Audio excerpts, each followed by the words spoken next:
Here's a look back at the main race then. It was a great start from Robin Freitz, holding the lead of the race. Then a great attack as well from Kevin Estre. Looked as though he might get through into second place, past the BMW Team Brazil cars in front, but it wasn't quite to be. He would then have to work hard to get past them a little bit later in the race. It was reasonably clean, a bit of a spin for the Bentley coming out of Druids, but apart from that, it was all nicely done.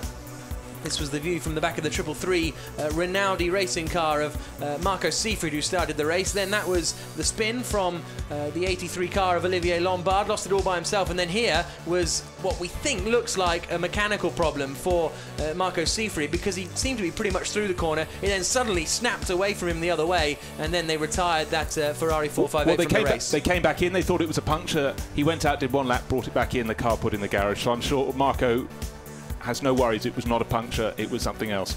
Then we saw Kevin Estre make a move to get past the first of the BMW Team Brazil cars. Nicky Meyer-Melnoff and Albert von Turn and Taxis were having a great little squabble. Nicky Meyer-Melnoff pushing the limits, and for that, in the end, the Phoenix team would get a drive-through penalty and a 5-second penalty. Then Kevin Estre made another move to get past the 77 car of Attila Abreu and up into second place. But at the pit stops, it was a slow pit stop from Attempto Racing. So as a result, the 55 car would drop back, but not before entertaining us a little bit.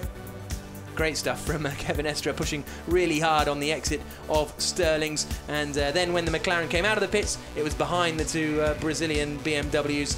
There were still battles going on. This was a great move from Simkowiak, going up the inside of the 74 ISR car of Thomas Fjordbach. And then towards the end of the race, the battle was on for 10th. Bernd Schneider trying to force his way through, but just unable to do so. This was an absolutely brilliant battle with Nicky Katzberg grabbing the moment when it was presenting itself, a battle ahead of him, and he used that momentum, got on out of Surtees really quickly, and look, the move, would he make it stick before Hawthorne's a fearsome corner, and just enough to hold on. Absolutely, and then he pounced up the inside of the Nissan as well, going into Graham Hill Bend.